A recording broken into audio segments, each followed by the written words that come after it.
এজন্য আমার সন্তান স্ত্রীকে আমি একটা ওসিয়ত করে দিয়েছি, লিখিত ওসিয়ত করে দিয়েছি, সবাইকে জানিয়ে দিয়েছি, মাকে জানিয়েছি, বাবাকে জানিয়েছি, আশপাশের বন্ধু বান্ধব সবাইকে জানিয়েছি।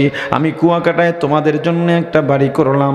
আমার রাসূল বলেছেন স্ত্রী সন্তানের জন্য এতটুকু রেখে যাও, যতটুকু না রাখলে ভিক্ষা করতে হয়, ভিক্ষা যেন করা না লাগে। তোমাদের জন্য একটা বিল্ডিং বানাইলাম, বাড়ি বানাইলাম, এটাই তোমাদের। এর বাইরে আমার যদি 1000 কোটি টাকাও হয় এর দিকে চোখ বাড়াইবা না, কারণ তোমরা আমার কেউ না।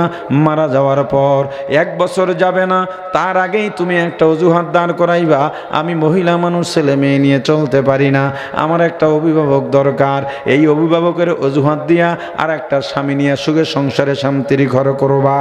যখনই আমার কথা উঠবে ওই নতুন স্বামীকে বলবা আমি আগের চাইতে ভালো আছি, তাকে খুশি করার জন্যে। আমার ছেলে মেয়েগুলো আমাকে ভুলে যাবে, ঘর থেকে বের হতে পারি না, ছেলেটা দৌড় দেয়, মেয়েটা দৌড় দেয়।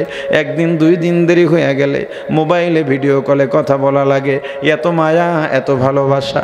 ঢাকা থেকে বাড়ি গেলে বাসায় ঢুকলে একসাথে খাবে, না হয় বাবার গলা ধরে ঘুমাবে।